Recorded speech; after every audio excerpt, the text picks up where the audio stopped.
Time interval between two successive throws. एक फेंका, फिर दूसरा फेंका, फिर तीसरा फेंका, जितनी मेंटेन करनी। कैसे पता चलेगा? सिंपल सी बात है, एक बॉल को जितना समय लगता है आपके हाथ से निकलकर वापस हाथ पे आकर गिरने तक, टाइम ऑफ लाइट, उस टाइम को पर बॉल डिवाइड कर दीजिए। क्या कहा? पर बॉल। सिंपल, थोड़ा तुम लो, थोड़ा तुम लो, थोड़ा तुम लो। अब थोड़ा थोड़ा कितना दें? कैसे पता चलेगा भैया? Obviously, so the best approach should be divide it equally. So अगर आप चाहते हैं इन बॉल्स को मिड एयर मेंटेन करना, सिंपल है कि delta T should be T cycle यानी time of flight of one ball upon n. खत्म। जो टाइम इंटरवल आपको मेंटेन करना पड़ेगा दो थ्रोस के बीच में, वो होना चाहिए टी साइकिल, मतलब total time of flight divided by N which is the number of ball. अब यहां हमने जो पार्टिकल फेंका उसकी स्पीड थी 20 मीटर पर सेकंड, ठीक। और ये 20 मीटर पर सेकंड से सबसे पहले हम निकालते हैं टाइम ऑफ फ्लाइट यानी टाइम जो आपका टी साइकिल है, यू बाई जी, और 2 इंटू यू की वैल्यू 20/10, 4 सेकंड आएगा इसका। जितनी बॉल्स मेंटेन करनी है उसको इक्वल इंटरवल पे मेंटेन करना है, यानी जितना टोटल टाइम ऑफ फ्लाइट है उसको पर बॉल डिवाइड करके दे देना है, पर बॉल डिवाइड करके दे देना है, सिंपल बात। और वो कंटीन्यूअस मोशन में मेंटेन कर पाओगे। तो जब उसी चीज को यूज कर रहे हैं तो टी साइकिल निकालना। अच्छा, अब आपने वो T cycle time of light चाहिए, देखते हैं क्यों। तो सबसे पहले n इंटू डेल्टा टी करना पड़ेगा। अच्छा, n की वैल्यू कितनी है भैया इस केस में? तो n की वैल्यू है नंबर ऑफ बॉल्स यानी 5 एंड 0.4 सेकंड, तो 2 सेकंड आएगा इसका टाइम ऑफ लाइट। तो टाइम ऑफ लाइट क्यों, टाइम ऑफ एसेंट क्यों नहीं? अबे खाली ऊपर देख के वहीं तक देख के छोड़ देना है कि नीचे भी आने का टाइम देखना पड़ेगा। ऑब्वियसली, तो वो हाफ पार्ट छोड़ देंगे क्या? तो ये टोटल टी साइकिल यानी पूरा साइकिल कंप्लीट करने का एक बॉल का टाइम है 2 सेकंड, यानी टाइम ऑफ लाइट में 1 सेकंड, मतलब n बॉल को 1 सेकंड दिया तो एक बॉल कितना दोगे? 1/n, खत्म बात। तो 1/n is the time interval between two successive throws, तो 1/n हो गया। और अपन को ये भी बोला है कि दो बॉल के बीच में उतना टाइम इंटरवल मेंटेन करना है कि जब पहला वाला फेंका हुआ मैक्सिमम हाइट पर पहुंच जाए तभी दूसरा फेंक सकते हैं, यानी time of ascent is equal to delta T and that is equal to 1/n। और टाइम ऑफ एसेंट का फॉर्मूला होता है u बाई जी, जो कि है 1/n के बराबर, तो u हो जाएगा g/n, g/n, g/n। देख लीजिए, वैसे ज्यादा छुपा नहीं है, ठीक है, फिर भी डेल्टा टी क्या था? हर एक बॉल को कितना टाइम स्पीड से। मैं कह रहा हूं थोड़ी देर के लिए तेल लेने जाए relative motion. Let's forget about this, that we are dealing with relative motion. We know how to solve the questions. We know how to write quantities in relative terms. Let's forget about it. थोड़ा देर के लिए एका छोड़ दीजिए और ये सोचिए कि अगर कोई उसी डायरेक्शन में जा रहा है जिस डायरेक्शन में धरती भी चलने लग जाए, मतलब जैसे आप पानी में कभी बहे हैं, बहते पानी में कभी स्विमिंग या खुद को, मतलब मैं नहीं कह रहा कि एकदम बाढ़ जैसी स्थिति लिया, t1 plus t2 divided by t1 t2, t1 t2 पलट के ऊपर, final answer t1 t2 upon t1 plus t2, final answer आ गया। समझे? अरे सिंपल बात है यार, तुम बहती नदी में कूद गए, तुम स्विम कर सकते हो, तुम्हें स्विमिंग आती है बहुत अच्छे से, तुम बढ़िया स्ट्रोक मार पाते हो और तुम स्विमिंग कर पा रहे हो। अगर पानी का प्रवाह बहुत तेज है और तुम उसके अगेंस्ट स्विम कर रहे हो तो तुम किधर जाओगे?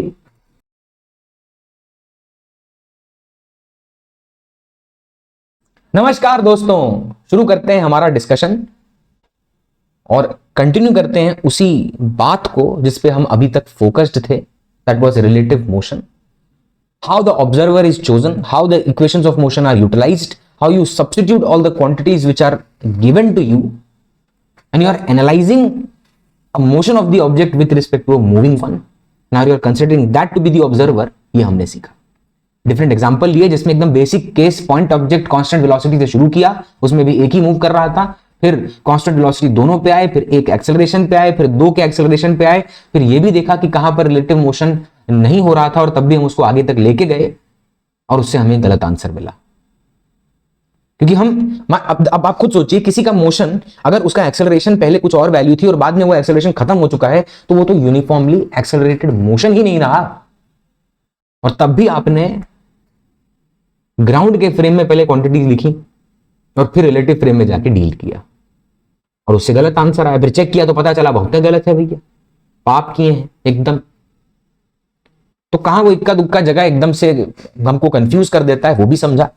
बिकॉज रिलेटिव मोशन मानने का मतलब यह है कि the body should be under motion, in motion, not under के अंडर ग्रेविटी होता है, in motion should be, the object should be in motion.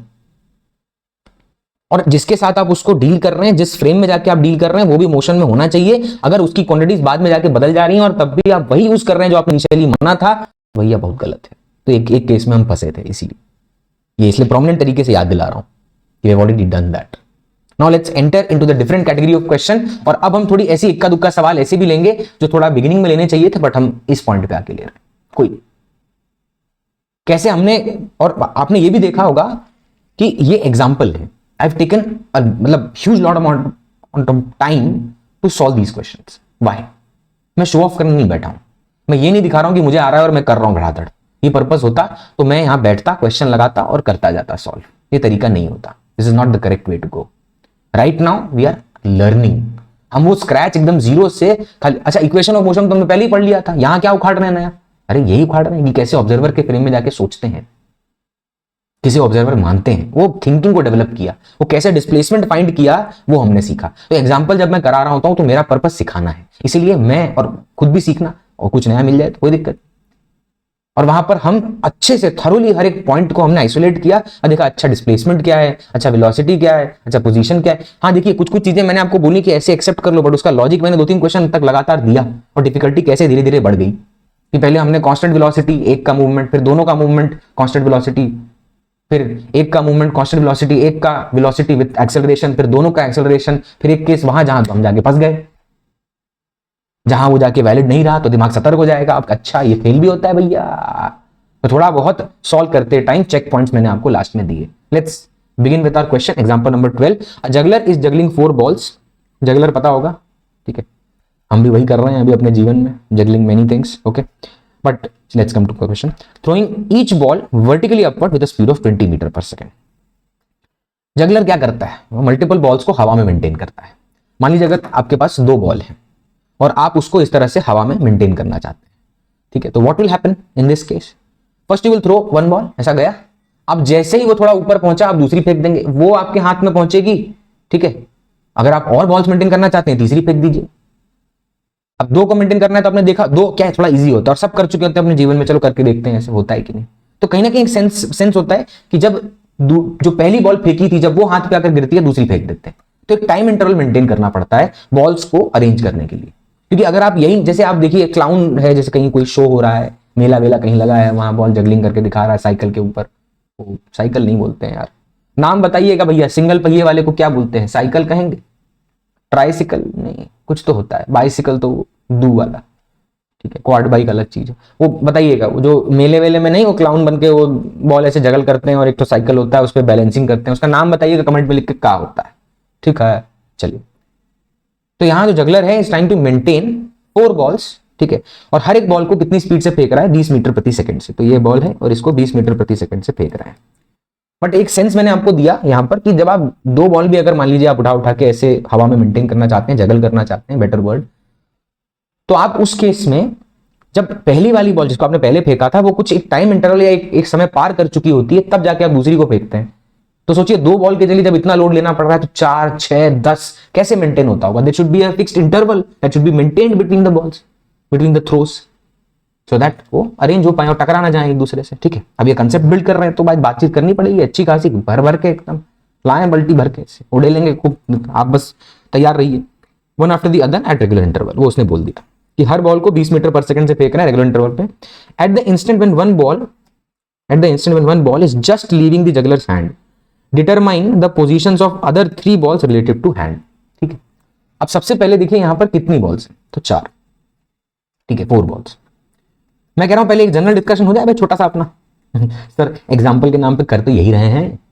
अरे तो रिलेटिव मोशन की थ्योरी थोड़ी होती है भैया, अभी हम एक टॉपिक पढ़ेंगे मोशन इन प्लेन में जाके हम पढ़ेंगे रिलेटिव वेलोसिटी इन 2D, यानी जो अभी हम एक डायरेक्शन यानी पॉजिटिव मतलब एक्स एक्सिस के अलोंग या वाई के अलोंग या जेड के अलोंग, सिर्फ उसी एक स्ट्रेट लाइन के अलोंग ही हम जो चीजें अभी चर्चा में आ रही थी, जो डिस्कस कर रहे थे, वही हम प्लेन में जाके भी करेंगे, जहां वेक्टर के साथ काम करना पड़ेगा, कंडीशंस निकालनी पड़ेंगी, वेक्टरली सॉल्व करना पड़ेगा, तब जाकर नई चीजें महसूस होंगी। जैसे एक सिंपल सा एग्जांपल देता हूं, मान लीजिए बारिश हो रही है, हवा नहीं चल रही है, कल कभी ऐसा होता है बारिश होती है चल रही है, तो बारिश का पानी नीचे आके ऐसे टप टप गिर रहा है, बढ़िया लग रहा है, एकदम मिट्टी की सुंदर सुंदर खुशबू आ रही है। बट वो मत लीजिए, फोकस अलग है कि अब ये जो बारिश टिप टिप करके नीचे की तरफ एकदम स्ट्रेट आ रही थी, अगर कोई चलने लग जावे तो वही बारिश हमको थोड़ी सी टिल्ट होकर महसूस होती है। अरे कभी बचपन में किया हो, तेल लेने जाए वेक्टर सबट्रैक्शन एडिशन, सर अभी पढ़ाया तो है नहीं, टॉपिक तो शुरू नहीं किया, अरे बहुत बाद में आता है, मोशन में प्लेन में भी बहुत बाद में आएगा।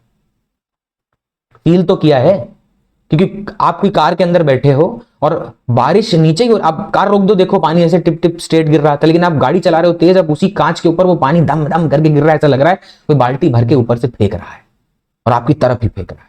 क्यों हुआ? Because you started moving that motion.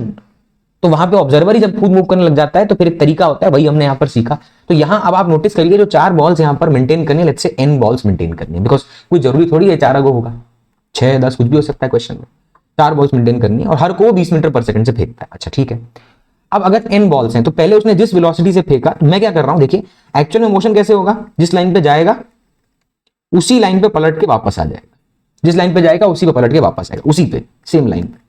लेकिन समझाने के लिए, पढ़ाने के लिए मैं ऐसे शो करूंगा मोशन, ये जावन और ये आवन। कंफ्यूज मत होना कि सर ये तो प्लेन हो गया, बीच में प्लेन है, टर्न ले रहा है बढ़िया से घूमता घूमता। अरे भैया ये बात हम पहले भी कर चुके हैं मोशन अंडर ग्रेविटी नामक टॉपिक में। 19 एग्जांपल देखने के बाद भी अगर ये बात मुझे मतलब दोहरानी पड़ रही है तो भैया बहुत है दिक्कत है, ठीक है।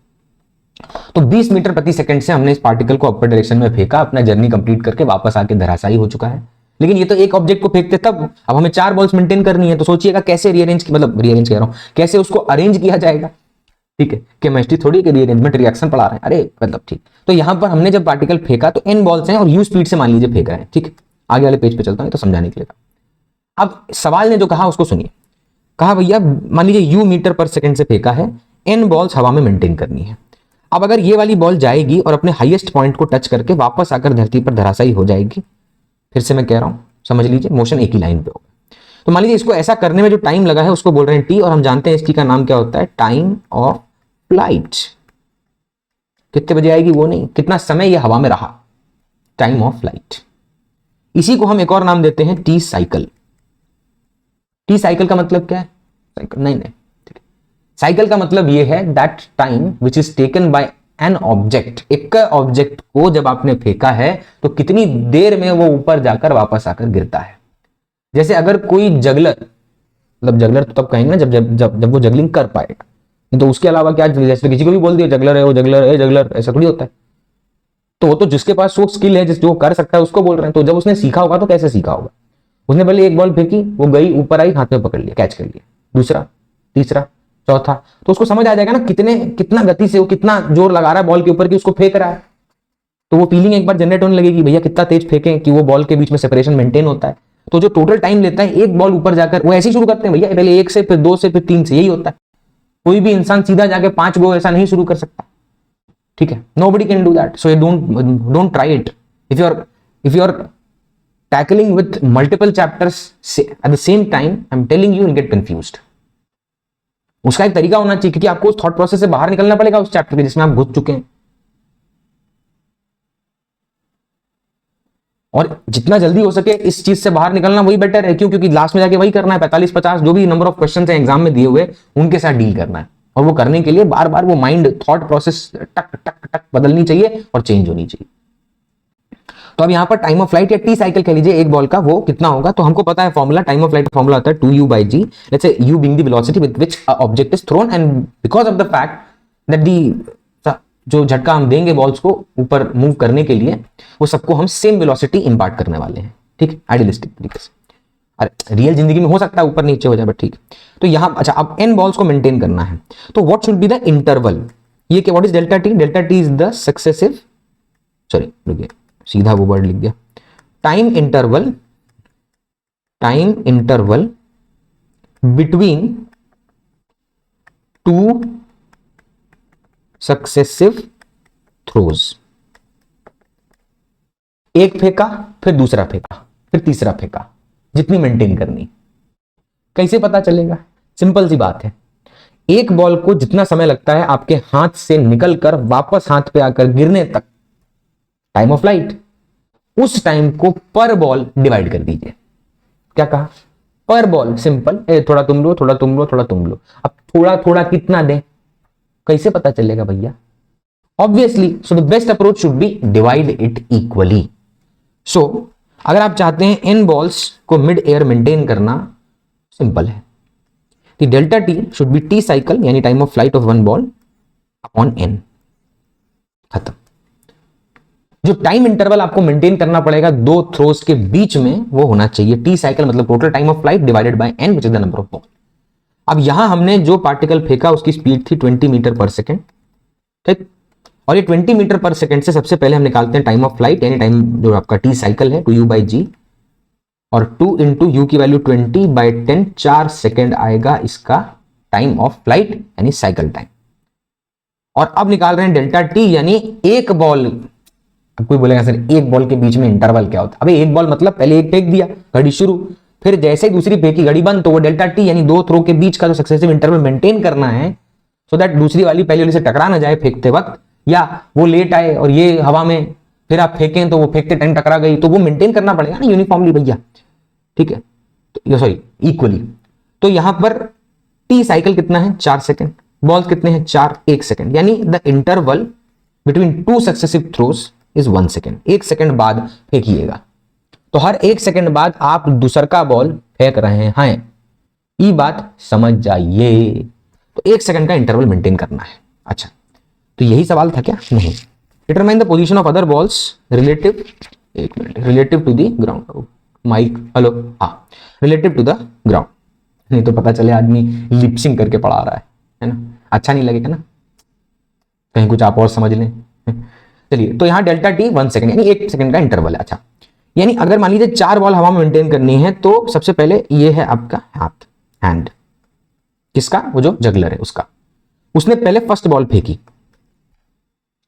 फर्स्ट बॉल फेंकी टी इक्वल टू 0 पर, वो थोड़ी ऊपर पहुंच चुकी होगी नहीं, फिर उसके बाद वो फेंकेगा सेकंड बॉल, अरे फर्स्ट वाली यहां है, पहले हाथ में थी टी इक्वल टू 0, अब फेंकेगा सेकंड, बट वो सेकंड बॉल कब फेंकेगा? जब घड़ी में डेल्टा टी टाइम बीत चुका, फर्स्ट थोड़ी और ऊपर पहुंचेगी, सेकंड फर्स्ट की जगह पर आ जाएगी, और अब थर्ड फेंकने वाला होगा वो, थर्ड कितने टाइम बाद? डेल्टा टी टाइम बाद, ठीक। तो 2 डेल्टा टी हो चुके हैं कि अब कौन सी बॉल फेंकने वाला है बताएं भाई? थर्ड वाली। फिर डेल्टा टी बीतेगा तो वो फेंकेगा फोर्थ वाली, अब वो फोर्थ वाली फेंकेगा, लेकिन थर्ड वाली सेकंड की जगह पे, सेकंड वाली फर्स्ट की जगह पे, इस तरह से मूवमेंट आगे हो रहा होगा। तो अभी देखिए, जब फोर्थ बॉल उसके हाथ पे है, when the fourth ball is at the hand, 3 balls are in the mid air. उसने ये बोला determine the position of the other 3 balls related to the hand but at the instant when one ball is just leaving the juggler hand. मतलब fourth ball जब फेंका जाने वाला है तो कितनी बॉल हवा में है? 3, यानी n-1। You are about to, fourth वाली हैंड पे, थर्ड वाली यहां कहीं होगी, सेकंड वाली यहां कहीं होगी, फर्स्ट वाली यहां होगी। अब जैसे ही फर्स्ट वाली हाथ पे आई, हाथ पे आई, ठीक है, जैसे ही फर्स्ट वाली हाथ पे आई, ये वाली छूट गई, समझे? अरे उसको डेल्टा टी यहां, ये डेल्टा टी यहां, तो जब ये वाला हाथ से निकल चुका होगा तो वो वाला हाथ पे आ जाएगा, और एक बार जो हाथ से निकल जाता है उसको वापस आना बहुत मुश्किल है, नहीं जीवन में होता है, यहां नहीं। तो अब fourth ball is about to, यानी कितना डेल्टा टी बीत चुका है? 3 सेकंड, फर्स्ट, उसके बाद सेकंड, उसके बाद third, and fourth is about to be throw. तो अरेंजमेंट कैसा होगा? बॉल्स का अरेंजमेंट कैसा होगा देखना, हाथ पे एक है, यहां एक है, यहां एक है, यहां एक, ये है थर्ड, ये है fourth, about to leave, second, first. तो अगर t इक्वल टू 0 पे घड़ी शुरू की थी तो डेल्टा टी टाइम बाद, यानी 1 सेकंड मान लीजिए, यहां डेल्टा टी कितना है? 1 सेकंड है, ठीक। तो जब t इक्वल टू 0 पे बॉल फेंका तो डेल्टा टी यानी 1 सेकंड बाद कौन सा फेंका? सेकंड बॉल, ठीक है। लेकिन फर्स्ट बॉल कितना मूव कर चुका था? 1 सेकंड। फिर जब थर्ड बॉल को फेंकने जा रहे थे तब फर्स्ट वाला कितना मूव कर चुका है? 2 डेल्टा टी यानी 2 सेकंड। फिर जब फोर्थ बॉल फेंकने वाले हैं तब वो कितना मूव कर चुका है? 3 सेकंड। यानी t इक्वल टू 3 सेकंड पे फर्स्ट बॉल की पोजीशन निकालो, t इक्वल टू 2 सेकंड पे सेकंड बॉल की पोजीशन निकालो, और t इक्वल टू 1 सेकंड पे थर्ड बॉल की पोजीशन निकालो, क्योंकि उसको उतना ही टाइम अलाउ किया है आपने। और आप कोई बोलेगा सर फोर्थ बॉल किया, फोर्थ बॉल किया, अरे फोर्थ बॉल तो हाथ पे है ना बाबू, तो अगर hand is the reference, if hand is the reference, this is x equal, मतलब x equal to 0 and fourth ball is at x equal to 0, तो वो तो वही है भैया। अब अगर वो वही है तो यानी third ball t equal 1 second बाद बताओ, t इक्वल टू 2 सेकंड बाद बताओ, t इक्वल टू 3 सेकंड बाद बताओ। चलो निकालते हैं भैया, लिखें equation. First ball s is equal to ut plus half at square, upward direction को पॉजिटिव कह लेते हैं। बड़ी लंबी कहानी सुनाई मैंने, बट अब मैं एकदम बेसिक बात पे सीधा आ रहा हूं, और ये लंबी कहानी इसलिए है because you should treat this as a concept which you are getting right now. Multiple questions करके वो कंसेप्ट को हम और भी question, these are just examples, हम इसके अलावा भी बहुत सारे क्वेश्चन कर सकते हैं, ऑब्वियसली करेंगे ही करेंगे भैया।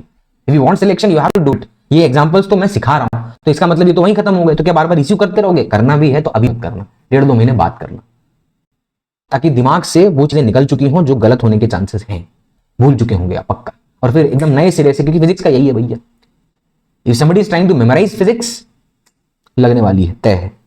चलिए तो ए की बात कर रहे हैं। ए के लिए इनिशियल वेलोसिटी अपर डायरेक्शन में कितना था, एक minute, 20 metre per second plus 20 into T कितना कितना सेकंड बीत चुका है भैया, 3 सेकंड, प्लस ये acceleration due to gravity -10 into T का स्क्वायर। सर -10 क्यों लिखा, अरे अपर पॉजिटिव है भैया, ग्रेविटी का ऐड करता है नीचू। सॉल्व करते हैं, 20 इंटू 3 60, 10 से 2 कटा बचा 5 और 3 9 45 -45 कितना ना आएगा जी, 15 मीटर। यानी हाथ से ये भाई फर्स्ट बॉल 15 मीटर एलिवेशन पे है, 15 मीटर एलिवेशन पे। अब देखिएगा सेकंड बॉल, सेकंड बॉल मुंडी छुपा रही है नहीं, तो s is equal to again ut plus half at square, समय है 2 सेकंड, बाकी सब सेम रहेगा, कोई चेंज नहीं। तो 20 इंटू 2 प्लस 1/2 इंटू -10 इंटू 2 का स्क्वायर, ये आएगा 40। मुंडी छुपा रही है क्या, थोड़ा सा है, कोई दिक्कत नहीं, इधर कर लेते हैं अपने आप को। 40 और 10/2 5, 20 -20, ये आएगा 20 मीटर भैया। यानी सेकंड बॉल का एलिवेशन जो होगा वो कितना होगा, तो सेकंड बॉल का एलिवेशन होगा 20 मीटर। कहां, हाथ से। फर्स्ट बॉल का बताऊं, डायरेक्ट सिमेट्री होगी भैया। फर्स्ट बॉल और थर्ड बॉल अभी सेम हॉरिजॉन्टल मतलब सेम लेवल पे होंगे, यानी उनका एलिवेशन ग्राउंड से सेम होना चाहिए। अरे तभी तो सिमेट्री मेंटेन होगी, तभी तो वो बॉल जगल कर पाएगा। नहीं तो अगर वो सिमेट्री ही नहीं, वो सिमेट्री नहीं रहेगा तो कैसे मेंटेन करेगा, वो जगल कैसे करेगा। कंटिन्यूसली 4 बॉल को मोशन में, उसका जिम्मेदारी ये थोड़ी है कि एक पहला फेंक दिया, दूसरा फेंक, तीसरा फेंक दिया, चौथा फेंक दिया, बस अब गिर गए, वो देख के हो गिर चुके हैं। अबे इसका क्या करना है, जगलर का काम बॉल जगल करना है। गिर के पड़ी में खुश होकर देख रहा है, क्या मतलब है। To maintain those balls continuously into motion there should be a symmetry. अच्छा अब आते हैं थर्ड बॉल के ऊपर, इधर आ जाता हूं थोड़ा।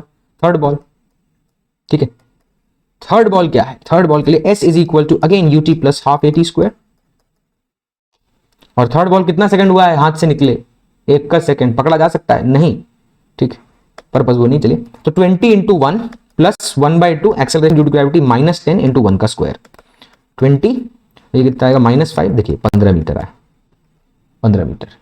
तो एक सिमेट्री है, थर्ड, सेकंड, फर्स्ट, फोर्थ हाथ पे फेंकने वाले।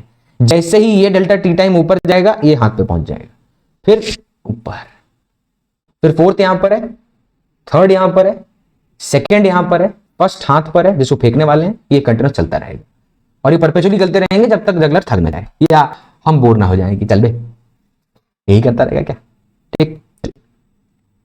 Next 30th, a juggler juggling 5 balls projects a ball upward after every 0.4 second.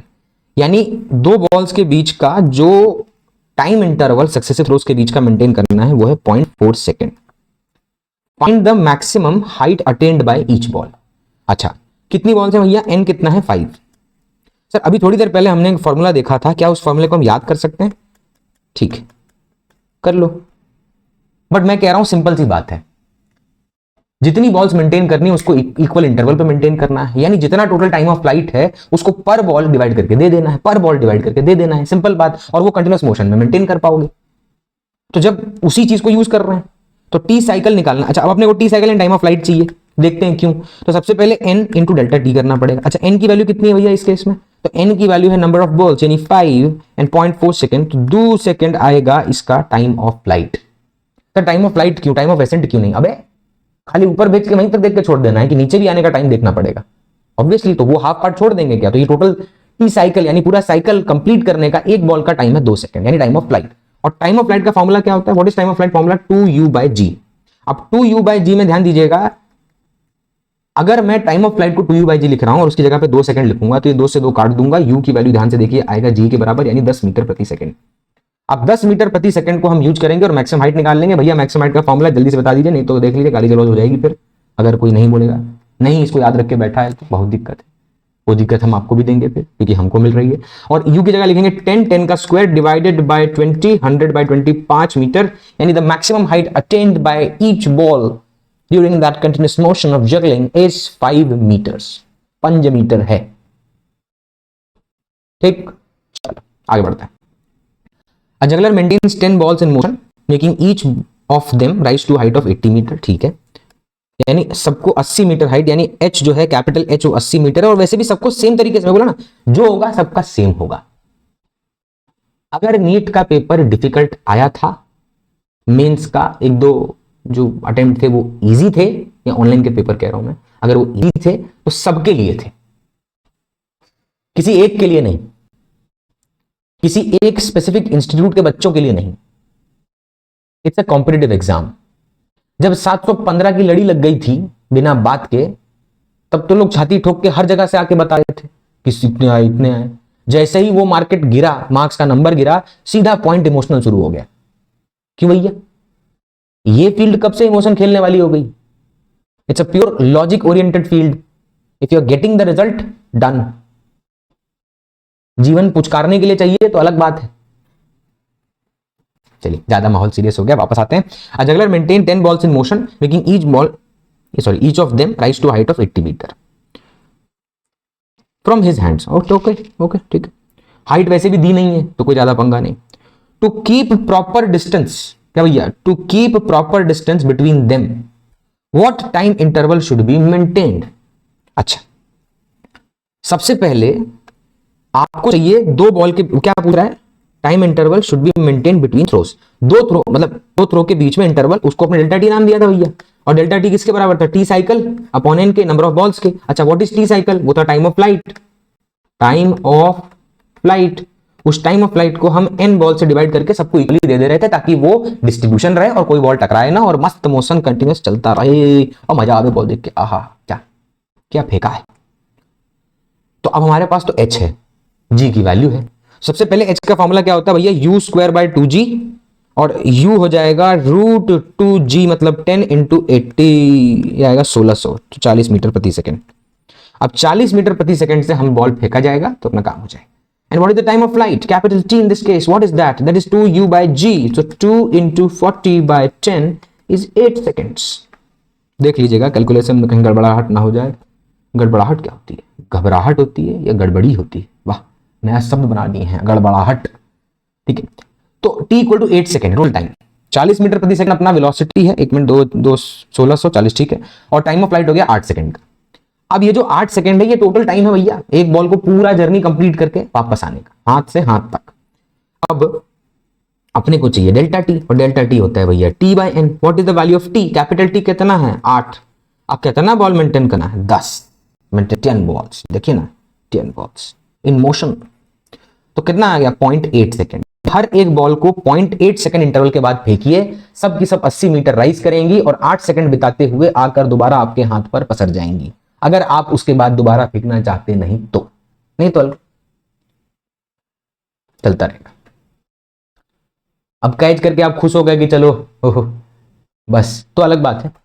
लेकिन इसको कंटिन्यूअसली मोशन में मेंटेन करना है तो ये इंटरवल मेंटेन करना पड़ेगा, तभी एक बॉल दूसरे से टकराएगी नहीं।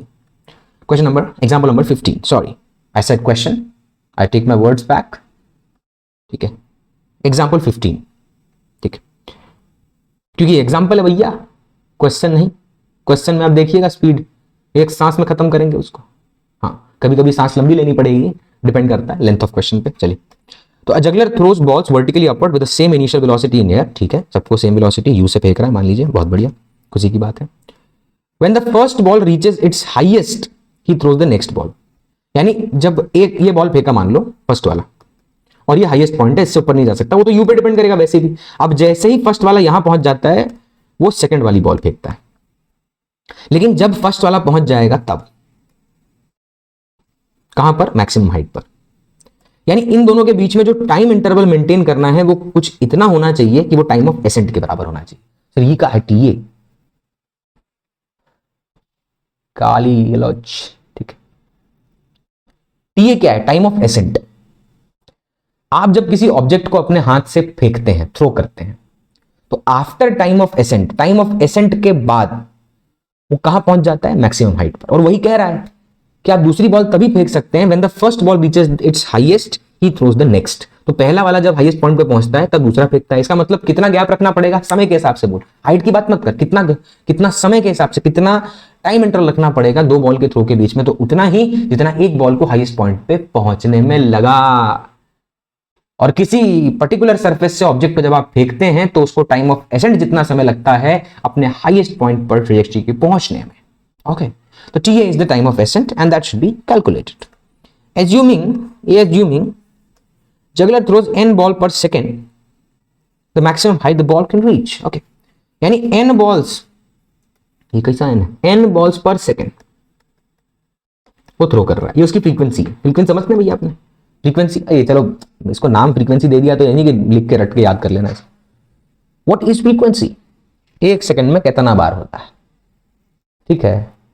जैसे मान लीजिए जिम विम जाएं या कहीं आपने किसी को देखा हो तो वो मोटी सी रोप होती है, उसको एक एंड पे बांध देते हैं और फिर वजन उतारने के लिए भारी भरकम लोगों को बोला जाता है कि लो भैया स्ट्रेंथ ट्रेनिंग के लिए लो रोप लो, ऐसा ऐसा उसको जर्क दो, तो मस्त ऐसे। तो आप एक सेकंड में कितनी बार उसको ऑसिलेट करा रहे हैं, मूव करा रहे हैं, उसे हम फ्रीक्वेंसी कहते हैं। एक second, unit second, we know ऐसा यूनिट सेकंड होती है तो 1 सेकंड यूनिट, ठीक। तो n बॉल्स पर सेकंड ये उसकी फ्रीक्वेंसी है, यानी हर एक सेकंड में n बॉल। अच्छा, अगर हर एक सेकंड में n बॉल फेंक रहा है तो बताओ एक बॉल को कितना समय मिलेगा? या simple, delta T. What is delta T? Time interval between two successive throws.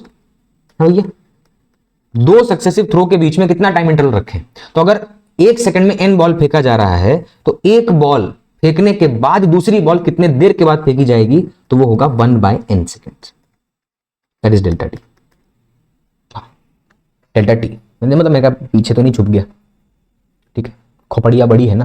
तो डेल्टा टी 1/n सेकेंड। अच्छा, तो 1/n second should be the interval, the gap between two successive. जैसे देखिए t = 0 पे पहला फेंक दिया, अब जब वो उतना टाइम पहुंच जाएगा या उतना टाइम कवर कर चुका होगा कि वो डेल्टा टी सक्सेसिव जो इंटरवल मेंटेन करना है उतनी बॉल्स को कंटिन्यूअस मोशन में रखने के लिए, तब जाके दूसरी फेंकिएगा, तभी ना मतलब है। नहीं तो एक बॉल फेंक दिए वो यहीं पहुंचा, दूसरी फेंक दिए टकरा के बोल रहे हो कोलिजन हुआ। अबे क्या करेगा? इसका पर्पस वो है कि बॉल जगल करना है, juggling is the main purpose, और पर्पस से डिविएट होना बहुत गलत है, बहुत गलत है। तो डेल्टा टी 1/n सेकेंड हो गया कि एक सेकंड में n फेंकता है तो एक बॉल, यानी समझ रहे हैं, पर बॉल कितना टाइम मिला, पर बॉल कितना टाइम मिला। तो भैया n में एक सेकंड, मतलब n बॉल को एक सेकंड दिया तो एक बॉल कितना दोगे? 1/n, खत्म बात। तो 1/n is the time interval between two successive throws, तो 1/n हो गया। और अपन को ये भी बोला है कि दो बॉल के बीच में उतना टाइम इंटरवल मेंटेन करना है कि जब पहला वाला फेंका हुआ मैक्सिमम हाइट पर पहुंच जाए तभी दूसरा फेंक सकते हैं। यानी time of ascent is equal to delta T and that is equal to 1/n। और टाइम ऑफ एसेंट का फॉर्मूला होता है u/g जो कि है 1/n के बराबर, तो u हो जाएगा g/n।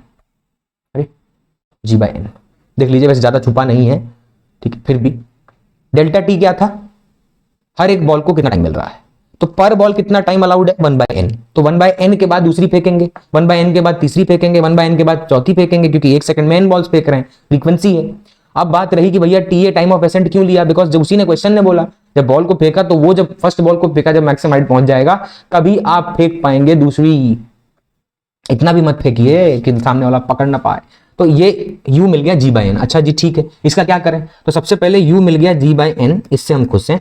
उसको चाहिए क्या? चाहिए मैक्सिमम हाइट। ओहो, तो मैक्सिमम हाइट का फॉर्मूला क्या होता है भैया? वो होता है u²/2g। तो u की जगह पे लिखा g/n और उसका स्क्वायर कर देंगे, नीचे आएगा 2/g, ये बनेगा g²/n², 2g, एक g ने g को काट दिया, बचा g/2n²। क्या बचा भाई? g/2n²। कोई ऑप्शन मैच कर रहा है? अब फर्स्ट वाला, ठीक है। इस पे मुझे एक बात मन में आई, भूलने के लिए बता दूं। ऐसा कई बार मैंने अपने जो भी इतने लंबे एक्सपीरियंस से मैंने जो गेन किया है वो एक बेसिक सा पॉइंट मैंने गेन किया है। The examiner knows one thing, कि बच्चा बहुत ही आतुर होता है आंसर टिक करने। अरे एग्जाम है भैया, और देखिए एक होता है time based exam, one is time based exam and the other is concept based exam. Mains और नीट टाइम बेस्ड एग्जाम है, advance is concept based exam. AIIMS जब होता था कंसेप्ट बेस्ड एग्जाम, वहां पर्पस आपका स्पीड चेक करना नहीं है, शांति से चीजों को हैंडल कर पाना, और वहां कम से कम क्वेश्चन भी करते थे तो सिलेक्शन हो जाता था। Reason being the questions were difficult, they were connected and बहुत सारी चीजें डिमांड करते थे। तो जब कोई टाइम बेस्ड एग्जाम आप दे रहे हैं तो वहां पे आपका फोकस क्या है? जल्दी करना, नहीं आ रहा है बढ़ जाओ आगे, छोड़ो बाद में आएगा, क्लिक कर जाएगा, कोई नहीं। कभी नहीं होता क्या फिजिक्स में ऐसा कि कोई क्वेश्चन करने आप बैठे, अभी नहीं आ रहा है, कुछ दिन तक चमक नहीं रहा है, लेकिन अचानक से कभी साल 2 साल तो नहीं कहेंगे, नहीं तो फिर यही करते रहेंगे, कुछ टाइम 2 महीने बीते और अचानक से आप कुछ और कर रहे थे, रिवीजन कर रहे थे, वो क्वेश्चन आपके आंख के सामने आया और आपको याद नहीं कि वो आपने किया था इससे पहले, बट चमक गया, सॉल्व हो गया, मक्खन की तरह निकल गया। क्यों? क्योंकि दिमाग ग्रो कर गया था और फैक्ट्स उसने इकट्ठा कर लिए थे और गलतियों को उसने अपने पास संजो कर रख लिया था। ये मिस्टेक दोबारा नहीं होनी चाहिए। इतना कुछ सीखा कि अब ये एक्सपैंड कर चुका है, ये भेजा एक्सपैंड कर चुका है, not literally, you can understand psychologically.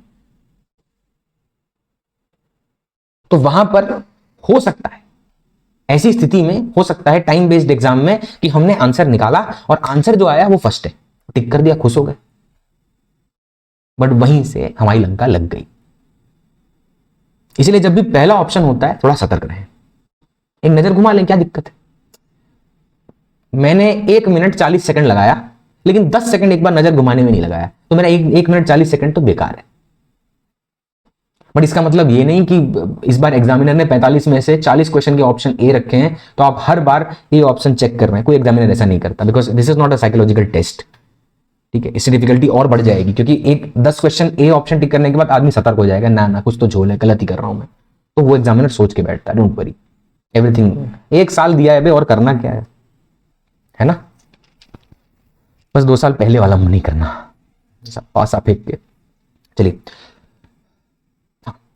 मतलब 2 साल पहले का मतलब जो इससे मैं उस नंबर ऑफ एग्जाम की बात कर रहा हूं, not the time I am talking about, because अभी जो हुआ उसको फर्स्ट कहेंगे। ठीक, चलिए example 16, a juggler is juggling 6 balls throwing each vertically upward at regular intervals. ठीक है, और ये मैंने सिर्फ एक पॉइंट बताया कि फर्स्ट आए तो सतर्क रहो। इसका मतलब ये नहीं कि आ गया तो टिक ही नहीं करना। हमने कहा था फर्स्ट में झोल होता, अबे लिटरली ले लीजिएगा, इतना लिटरल तो फिर रुकिए और दिलवाते हैं लिटरल। ठीक है, सब्र रखिए, जस्ट एक बात है जो साइकोलॉजिकली ध्यान में रखना।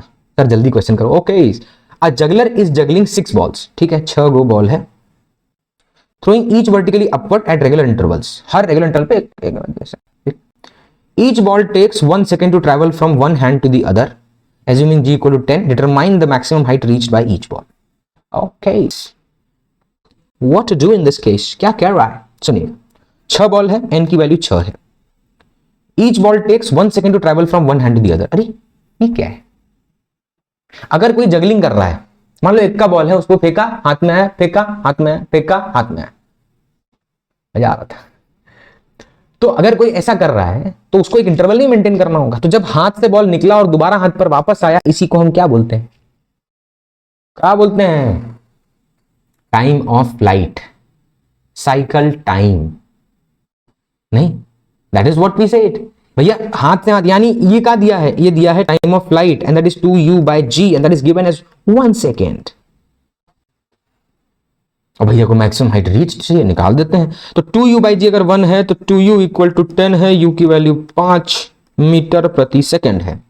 तो इनिशियल वेलोसिटी जो मिल गई जिससे फेंक रहे थे, 6 गो बॉल था, उसका देखते हैं यूटिलाइजेशन है कि नहीं। अब भाई को मैक्सिमम हाइट चाहिए, मैक्सिमम हाइट क्या होता है? u square by 2g, u की वैल्यू रखी 5, 5 का स्क्वायर डिवाइड बाय 20, 25 बाय 20, एक 0, 2.5, आधा करेंगे 1.25 मीटर, यानी 1.25 metre is the maximum height reached by the particle. अब इस क्वेश्चन में हम एक सवाल आपसे पूछना चाहते हैं और उससे भी कुछ सीख हमको देनी है। सर आप सीख दीजिएगा। हाँ बेटा, क्योंकि हम अपने जीवन का सिर्फ अपना सोल एक्सपीरियंस आपसे शेयर नहीं कर रहे हैं, खाली एक मेरा अगर पर्सनल एक्सपीरियंस मैं आपसे शेयर कर रहा हूं तो वो टीचर गलत नहीं हो गया। अरे टीचर का मीनिंग क्या है? कोई भी इंसान है तो वो जो माइंडसेट है, जो सोच समझ है, वो तो उतनी ही रहेगी ना एक इंसान की, अगर वो अपने ही लाइफ एक्सपीरियंस पर डिपेंडेंट रहे जितना वो कर पाया। अगर ऐसा होगा तो फिर तो कोई टीचर बन ही नहीं सकता है। हर IITian ही IIT भेज पाएगा, हर NITian ही NIT भेज पाएगा, हर एम्स में जाने वाली एम्स में भेज पाएगा नहीं।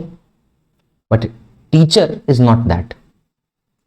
टीचर वो होता है जो अपने सब्जेक्ट को, अपने टॉपिक को, उस सवाल को उस समय बहुत बढ़िया तरीके से कर रहा है। और इन जनरल जब उसके सामने पेपर आता है तो वो एक ऐसे माइंडसेट के साथ उसे करता है जो जनरल हो, क्वेश्चन स्पेसिफिक ना हो।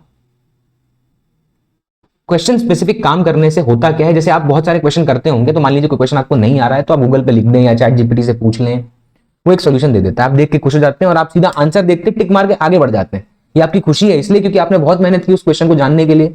अब बायो में तो उसका जानना ही आपका उस टॉपिक को, उस बात को पढ़ लेना है, उतना ही नेसेसरी है भैया।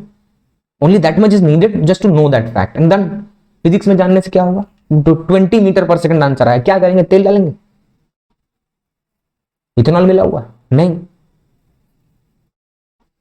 क्योंकि वहां सिर्फ उस आंसर का जान लेना भर नहीं है, लेकिन क्योंकि आपका मेजॉरिटी कंटेंट वही है, वही आपसे एक्सपेक्ट करता है, साइकोलॉजिकली वही डिमांड कर रहा है, तो आप वैसे बन जाते हैं। मत बनिए, याद रखिए कि फिजिक्स है, डिमांड अलग है। सिर्फ क्वेश्चन का आंसर मिल जाने से खुश मत हो, उस क्वेश्चन को दोबारा लगा और 10 दिन बाद फिर से लगा जब भूल चुका हो उसके बारे में। गलत आ रहा है मतलब नहीं आया, ये फैक्ट नहीं है जो लिख के रख लिया, टिक मार के छोड़ दिया। अब इस क्वेश्चन में सोच, मैं इतना क्यों ज्ञान दे रहा हूं, मेरा दिमाग कह रहा है यार इसने 6 बॉल्स लिखी थी, कहां 6 बॉल यूज हो रही है, ये तो सिर्फ एक कंडीशन से काम हो गया जिसका टाइम ऑफ फ्लाइट उसने दिया हुआ था। तो कभी कभी अननेसेसरी डेटा भी क्वेश्चन में बिखेर दिया जाता है, और कभी कभी आप ये नोटिस करेंगे कि कुछ क्वेश्चंस में ऐसा होगा, मतलब उस स्पेसिफिक केस के लिए मेजॉरिटी कह रहा था मैं, कि बहुत बार आप ऐसा एनालाइज करेंगे और ऐसा पाएंगे क्वेश्चंस करते वक्त, let's get a better word, बहुत ठीक है, ये ज्यादा बेटर है, आप ऐसा पाएंगे कि वो क्वेश्चंस बहुत ज्यादा डिफिकल्ट होते हैं जिसमें बहुत सारा डेटा दिया हो। आप इस बार भी जो नीट का पेपर था उठा के देखना, मेंस में तो मुझे नहीं लगा ऐसा, लेकिन नीट में था, एक थर्मोडायनेमिक्स का क्वेश्चन था, एक केटीजी का क्वेश्चन था, वो उठा के देखना, अरे इतना डेटा दिया हुआ है ना। जब इतना डेटा दे देगा तो आदमी सब कुछ यूज करने बैठ जाएगा कि लाओ ये भी लाओ, वो भी लाओ, ये भी लाओ, वो बच गया, वो रह गया, वो लाओ लाओ लाओ, उसको भी चख लें हल्का सा, ठीक है, फिर वो कड़वा लग जाता है, अब बेहोश हो जाता है आदमी। ठीक, चलिए, तो may be the data is irrelevant, so don't try to fit. कहीं ना कहीं तो 6 दिख जाता, कहीं लगा देंगे, मल्टीप्लाई करके डिवाइड ही कर देंगे लास्ट में, 6/6 1, ठीक है, जबरदस्ती नहीं। चलिए नेक्स्ट है example number 17। A juggler is juggling balls throwing each ball vertically upward at regular intervals of 0.5 second, यानी हर 0.5 सेकंड में रेगुलर इंटरवल जो है वो मेंटेन कर रहा है 0.5 सेकंड का। अब कह रहा है find the minimum initial velocity with which the juggler should throw balls so that at least 3 balls remain in the air simultaneously. ठीक है, अब आप ये समझिए कि उसको मिनिमम 3 बॉल हवा में मेंटेन करनी है, और वो कैसे होगा ये समझना। जैसे मान लो अगर मुझे 1 बॉल हवा में मेंटेन करनी है तो मैं क्या करूंगा, 1 बॉल फेंक दिया, अब मुझे चिंता ही नहीं है भाई, वो जाएगी मस्त आके हाथ पे टिक गई, ये उसका टी साइकिल यानी साइकिल टाइम है। और अगर मुझे वो मिनिमम वेलोसिटी चाहिए तो I should know first the time of cycle, वो टाइम ऑफ फ्लाइट, तभी तो उसको हम डिवाइड कर पाएंगे इक्वली पर बॉल। तो भैया वो सब करने से पहले ये सोचते हैं 3 बॉल हवा में रखनी है। तो मान लीजिए पहली जो बॉल है, फर्स्ट बॉल है, वो आपने फेंक दी है, 3 बॉल मेंटेन करनी है, तो हम फोकस करते हैं किस पे, फर्स्ट और थर्ड बॉल पे, क्योंकि सेकंड तो मिड एयर है भैया, जैसे ही फर्स्ट वाली हाथ पे आएगी तीसरी फिर जाएगी। ठीक है, तो आपने फर्स्ट बॉल को फेंका, लेट्स से मान लीजिए delta T is the time interval, delta T time interval है। ठीक है, अब हमने t इक्वल टू 0 पे पहली बॉल को फेंका, ठीक है, क्योंकि अपने को थोड़ा सा कंडीशनल चीज दी है, इस बार थोड़ा सोच लेते हैं पहले। तो अपन ने क्या हुआ, t इक्वल टू 0 पे पहली बॉल को ऐसे फेंक दिया। अब जब डेल्टा टी टाइम बीत गया और वो थोड़ा ऊपर पहुंच चुकी है, फर्स्ट यहां पहुंच चुकी है, सेकंड हाथ पे, फर्स्ट यहां सेकंड हाथ पे, तो डेल्टा टी टाइम बीत चुका है। अब जब तुम सेकंड वाली फेंक दोगे तो डेल्टा टी टाइम बाद फेंक दी, अब थर्ड वाली कब फेंकोगे, बताओ मुझे, थर्ड वाली कब फेंकोगे, जब डेल्टा टी टाइम और बीत चुका होगा। तो भैया डेल्टा टी टाइम में 1 वाली बॉल थोड़ी आगे बढ़ गई, उस डेल्टा टी टाइम में सेकंड वाली फर्स्ट की जगह पर आ चुकी है, अब थर्ड वाली आप फेंकने वाले हो, यानी कितना डेल्टा टी बीत चुका है। अगर 3 बॉल को मिड एयर में रखना है, कंटिन्यूअसली मूव कराते रहना है, तो what should be the total time interval between the first ball when it is throne and the third ball is about, when the first ball is airborne you will B throwing the third ball that will maintain the continuous motion, और 3 ball at least हवा में maintain होंगी। यही तरीका होगा ना भाई juggling करने का। तो आप क्या करेंगे उस केस में, तो मुझे बताइए, फर्स्ट फेंका, कितने टाइम बाद सेकंड फेंका, डेल्टा टी, फिर थर्ड कितने टाइम बाद फेंकोगे, और डेल्टा टी, यानी कितना टाइम देना है 3 बॉल के बीच में। First is airborne, third is about to be thrown, and what is the interval, what is the time gap should be given, कितना होना चाहिए। तो भैया थर्ड वाला जस्ट फेंकने वाले हैं, फर्स्ट वाला हवा में है, और जैसे ही हाथ पे वापस आएगा इसको फेंक दिया जाएगा, 3 बॉल मेंटेन हो जाएंगी, 3 बॉल एटलीस्ट मेंटेन। ठीक है, जगलिंग करते टाइम 3 बॉल एटलीस्ट मेंटेन हो जाएंगी। तो भैया डेल्टा टी यानी टी साइकिल कह लीजिए, टी साइकिल कह लीजिए, ठीक है, वो जो मिनिमम वैल्यू कह लीजिए टी साइकिल की जो हम इस कंडीशन में मेंटेन कर रहे हैं, वो होगा 2 टाइम्स डेल्टा टी। अच्छा 2 टाइम्स डेल्टा टी क्यों भैया, क्योंकि delta T is the interval जो 2 बॉल के बीच में मेंटेन करना है, और कितनी बॉल मिनिमम रखनी है, 3, तो एक तो फेंकने ही वाले हैं, वो डेल्टा टी टाइम बाद और ऊपर पहुंचेगी ना, वो तो फिर अगला मतलब अगला साइकिल स्टार्ट हो गया। ठीक है, कि फर्स्ट वाली आई, थर्ड फेंक दी, फिर फर्स्ट वाली फेंकी, थर्ड वाली क्या सेकंड वाली आई, ये तो कंटिन्यूअस मोशन मेंटेन करना है ना। तो when the first ball is airborne the third ball will be thrown after an interval of delta T. तो डेल्टा टी कितना है 0.5 सेकंड, तो 2 इंटू 0.5 सेकंड किया तो उससे मिलेगा 1 सेकंड, ये हो गया टी साइकिल। ठीक है। अब मैं कह रहा हूं कि अगर किसी ऑब्जेक्ट, किसी मतलब हर बॉल को आप सेम स्पीड से फेंकेंगे, तो मान लीजिए आपने एक बॉल को यू स्पीड से फेंका, अब जो ये अपने यू स्पीड से जो बॉल को फेंका है, ये बॉल ऊपर तक जाएगा और फिर अपना नीचे आएगा। मैं कह रहा हूं उसका टाइम ऑफ फ्लाइट कितना होता है, वो होता है 2u/g, 2u/g। सो अगर आप चाहते हैं 3 बॉल मिड एयर रहे, तो योर 2u/g यानी time of flight should be greater than equal to your T cycle, जो अभी निकाला मिनिमम 3 बॉल मेंटेन करने के लिए। जो टी साइकिल अभी हमने निकाला इस कंडीशन के लिए 3 बॉल, एटलीस्ट मानकर हमने ये किया कि 3 बॉल से शुरू करते हैं, 4 भी हो सकता है, 5 भी हो सकता है, but at least 3 ball should be maintained. तो भैया आपका 2u/g should be greater than equal to T cycle. अच्छा, तो 2u/g greater than equal to T cycle मतलब इतना गैप तो कम से कम 1 सेकंड का मेंटेन करना पड़ेगा ना, वो फर्स्ट और थर्ड में। एयरबॉर्न जो फर्स्ट है, जो ऊपर हवा में है, और थर्ड वाला जो जस्ट अबाउट टू थ्रो है, इतना तो इंटरवल मेंटेन करना पड़ेगा ना भैया। तो वही साइकिल टाइम मान लेते हैं। तो 2u/g कितना हो गया, 1 सेकंड। तो u कितना हो जाएगा, इक्वल टू कितना हो जाएगा, ये हो जाएगा g इंटू 1/2, यानी u should be greater than equal to 5 metre पर सेकंड। और अगर g की वैल्यू उन्होंने मेंशन की है, हाँ, तो 5 ले लेते हैं, नहीं तो हम g/2 लिख के छोड़ देते हैं। तो 5 मीटर प्रति सेकंड जो है उससे ज्यादा स्पीड मेंटेन करिए। मान लीजिए अगर आप 6 मीटर पर सेकंड पे फेंकते हैं, 7, 8, ठीक है, बट अगर आप इससे कम स्पीड पे फेंक दें, मान लीजिए 5 से कम, क्योंकि हमने मिनिमम कितना, अच्छा u greater than equal to 5 है, थोड़ी देर u मिनिमम कितना होगा, इक्वल वाला 5, अगर उससे ज्यादा हो सकता है तो कम से कम 5 होगा, हाँ या ना, कम से कम 5। तो मान लीजिए अगर कोई इससे कम स्पीड मेंटेन करे, देखिए जस्ट एक एग्जांपल, मान लीजिए कोई स्पीड मेंटेन कर रहा है 2u/g में 4, तो 2 इंटू 4/10, 2 4 जा 8/10 कितना आएगा, 0.8 सेकंड। 3 बॉल को दे दें तो भैया 0.27 मान लें, मतलब वो रिकरिंग वाला छोड़ दीजिए, तो 0.27, यानी that interval which is maintain is 0.27। ध्यान से देखो वो कितने इंटरवल में मेंटेन कर रहा है, 0.5 सेकंड। तो इस इंटरवल को मेंटेन करते हुए अगर आपको मिनिमम एटलीस्ट 3 बॉल्स रखनी है हवा में, you need a speed of 5 metre पर सेकंड। चलिए आगे बढ़ते हैं।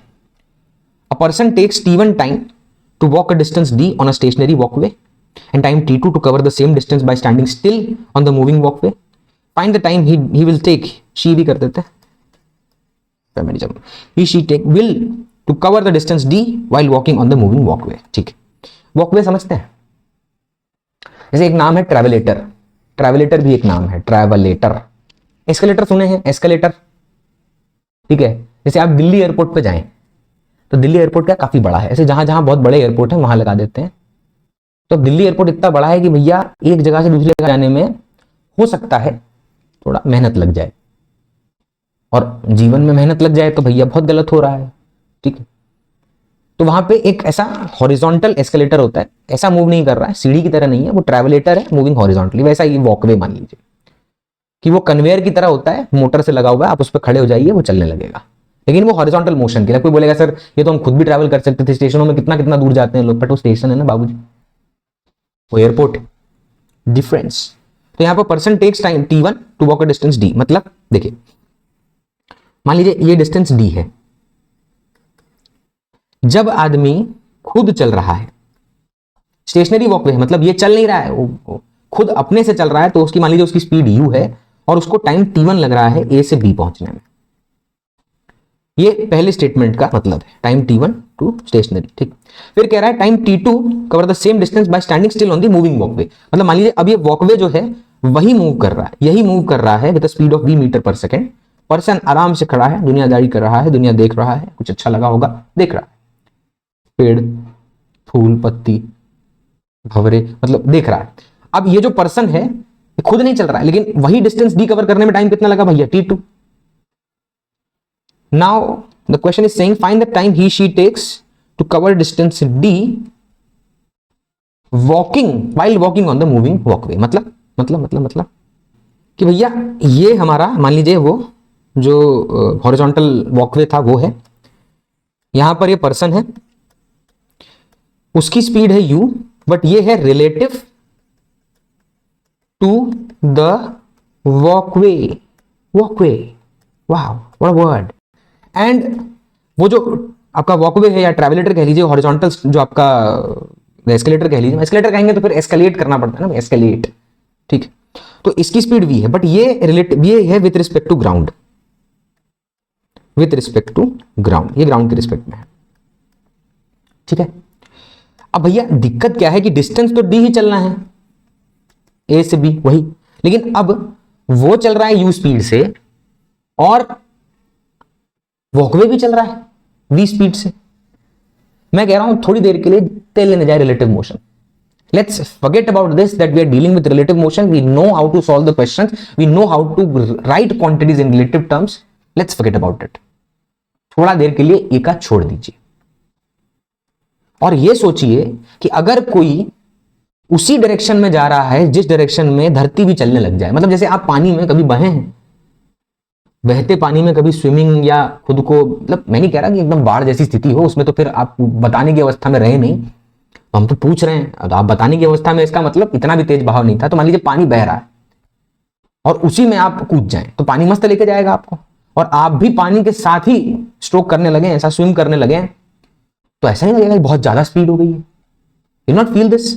अरे you will be solving everything with respect to stationary frame, ground frame करते हैं, कोई दिक्कत नहीं, लेकिन क्या ये महसूस नहीं होगा कि अगर मैं एक ऑब्जर्वर बनके ग्राउंड पर खड़ा हो जाऊं, ग्राउंड पर खड़ा हो जाऊं और मैं अपनी तेज तर्रार नजरों से इसे देखने लग जाऊं और देखते देखते मुझे क्या इसकी स्पीड कम लगेगी, या चलते हुए वॉकवे पर मैं भी चलने वाला जो हूं उससे मुझे मेरी स्पीड बढ़ती हुई लगेगी। You can understand this. With respect to that stationary observer I can find the time t3, जो उसको चाहिए, क्वेश्चन का पर्पस वही टाइम निकालना है, वो टाइम निकालना है जिसका नाम हम t3 दे देते हैं। लेकिन वो निकालने के लिए पहले हमें ये नहीं समझना पड़ेगा कि वो जो ग्राउंड पे खड़ा ऑब्जर्वर है उसके रिस्पेक्ट में अगर एनालाइज किया जाए तो स्पीड बढ़ती हुई लग रही है। चलिए ठीक है, अब सुनिए, अब आइए रिलेटिव मोशन में। तो let's say this is the person and this is the walkway, so will writing as velocity of person with respect to walkway is velocity of person with respect to ground minus velocity of walkway with respect to ground। अब हमारे पास क्या नहीं है, तो हमारे पास ये नहीं है, यानी हमारे पास velocity of person with respect to ground नहीं है। भैया distance is equal to speed into time होता है, time is equal to distance, simple, distance is equal to speed into time होता है, और टाइम जो होता है वो डिस्टेंस अपॉन स्पीड होता है। क्या भैया, डिस्टेंस अपॉन स्पीड होता है। अब टाइम अगर डिस्टेंस अपॉन स्पीड है तो सिंपल सा यहां पर पॉइंट है कि हमें ये जो डिस्टेंस है, जब वो ग्राउंड फ्रेम के रिस्पेक्ट में देखा जा रहा है कि अरे वो डी डिस्टेंस मूव कर गया, अभी वो ग्राउंड पे खड़ा बंदा है, वो बोला अरे अभी यहां था अभी वहां पहुंच गया, वो खुजली हुई उसको, वो गया मेजरिंग टेप लेके उसने यहां रखा और खींच के वहां रखा, हो कॉन्ट्रैक्टेड फीलिंग, मतलब नहीं पर्पस वो नहीं, तो उसने देखा डी डिस्टेंस मूवमेंट है, डी डिस्टेंस ट्रैवल किया, अच्छा जी ये भी ठीक है। अब ये जो डी डिस्टेंस ट्रैवल किया तो ग्राउंड के रिस्पेक्ट में, तो हमें पर्सन की वेलोसिटी भी ग्राउंड के रिस्पेक्ट में चाहिए, बट प्रॉब्लम क्या है कि भैया चलते सरफेस पे चल पड़े, गजब खुजली है। तो ऐसे केस में ये जो velocity of person with respect to ground है, वेक्टरली उसको उधर भेज दे, वो हो जाएगा velocity of person with respect to walkway plus velocity of walkway with respect to ground, and let's say right direction is positive, so let's put all the values. So velocity of person with respect to walkway is u, but plus u लिख देते हैं क्योंकि positive direction में ही था। समझे? अरे नहीं समझे क्या? What is velocity of person with respect to walkway? That is u। खुद सोचिए, क्वेश्चन ने क्या कहा कि अगर पर्सन ही चल रहा था और वॉकवे रुका हुआ था, यानी अगर कोई वॉकवे के रिस्पेक्ट में, उसी वॉकवे पे मान लीजिए एक आदमी खड़ा हो गया, इसी वॉकवे पे एक आदमी यहां खड़ा हो गया, छोटी हाइट का है, ठीक है, मेरे जैसा, ये आदमी खड़ा हो गया ये वॉकवे पे, कौन सा लाल गोले को देखिएगा, ये वाला। अब वॉकवे भी चल रहा है 20 से, बंदा भी चल रहा है 20 से वॉकवे की वजह से, लेकिन इसकी खुद की स्पीड u है विद रिस्पेक्ट टू वॉकवे, यानी अगर कोई वहीं खड़ा हो जाता उस वॉकवे पे तो वो बोलता भैया इसकी स्पीड u है। क्यों? क्योंकि वो तो उसी वॉकवे पे खड़ा है, लेकिन ग्राउंड में थोड़ी बोलेगा कि उसकी स्पीड u है, वो तो बोलेगा भैया उसकी स्पीड तो कुछ और होनी चाहिए, क्योंकि आप ग्राउंड फ्रेम के रिस्पेक्ट में निकाल रहे हैं, तो वो तो u हो गई, and then you have to substitute the velocity of walkway with respect to ground and that is plus v। समझे कि नहीं? आपको बोलेगा सर ये जो velocity of person with walkway है, velocity of person with respect to walkway है, ये हमें बताइए, ठीक है, मतलब velocity of person with respect जो आपका वॉकवे है, ये हमें बताइए u कैसे हुआ। अबे यही तो कह रहा हूं कि जब वॉकवे नहीं चल रहा था, स्टेशनरी था, तब उसकी स्पीड u थी, यानी रुके हुए वॉकवे पे वो u स्पीड से चल पाता है। अब वॉकवे चल पड़ा तो उसी बंदे को लाके वहां खड़ा कर दो वॉकवे पे, और बोले देखा, तो बोला वो बोल रहा है u स्पीड है, लेकिन ये तो u स्पीड वॉकवे के रिस्पेक्ट में है, लेकिन अब तो वॉकवे चल रहा है, तो ग्राउंड के रिस्पेक्ट में बंदे की स्पीड कितनी हो जाएगी? प्लस u प्लस v, यानी u plus v। In common sense dictates, if I am being the observer, I am standing on the ground and looking at the person, मुझे दिखेगा कि अरे इसकी स्पीड तो बढ़ गई, यानी जुड़नी चाहिए u प्लस वी। अच्छा ये बता, अगर मान ले ये पर्सन उल्टा जा रहा होता, वॉकवे के रिस्पेक्ट में अपोजिट डायरेक्शन में जा रहा होता, तो यहाँ पे u प्लस वी आता है, u माइनस वी आता? अरे ऑब्वियसली u माइनस वी आता। आप खुद सोचो, डायरेक्शन सेंस बदल जाता उसका। तो साइन कन्वेंशन के अकॉर्डिंग जब वो वैल्यू को पुट करते तो माइनस पुट करते। हाँ या नहीं? बिल्कुल। समझ आया? समझो कि नहीं समझो बाबू? ठीक, यानी अच्छा तो अब सॉल्व कर लेते हैं। तो व्हाट इज t3? डिस्टेंस कितना है d, स्पीड कितना है u प्लस वी। अरे सर यहां पे भी ये फॉर्मूला लगा देते हैं, लगा दो। तो d by you is t1, क्यों? क्योंकि अरे सिंपल, एक ही स्पीड थी, एक ही डिस्टेंस था, टाइम निकाले डिस्टेंस बाय स्पीड करके। सेकंड वाले केस में भी d by V is equal to t2। कोई सवाल नहीं, कोई दिक्कत नहीं। चलिए वो दो इक्वेशन और ये एक जो हमने ऑब्टेन किया है, तीनों को उठाते हैं और हमें चाहिए t3 and t3 is d by U plus V. What is t2? d by V था और t1 था d बाय, सिंबल देख लेना यार, थोड़ा कहीं गड़बड़ा ना गया हो यहां लिखते टाइम, ठीक है। तो मैं यहां से v निकाल लूं क्या, वो आएगा d बाय t2, और यहां से u निकाल लूं, वो आएगा d बाय t1। अब इसमें t3 में पुट करते हैं d बाय u की जगह पे d bye t2, sorry v की जगह पे d बाय t2 और u की जगह पे d बाय t1। चिंता मत कर, इधर उधर कंफ्यूजन मतलब, सिमेट्री में पुट कर रहे हैं, ठीक है। वो मैंने लिखा कुछ और बोला कुछ और, कंफ्यूज मत होना, ठीक है। I am trying to test you, no simple, ठीक है। एनर्जी बहुत ज्यादा हो गई है, लिखते लिखते जोश आ गया एकदम, ठीक है। डी से डी काट दिया भाई, बहुत बढ़िया। ये आएगा 1/t2 प्लस 1/t1, एलसीएम लिया t1 plus t2 divided by t1 t2 पलट के ऊपर, final answer t1 t2 upon t1 plus t2, final answer आ गया। खींचा है एंड बताने के लिए, खुशी हुआ ना, एनर्जी ज्यादा हो गया था इसलिए।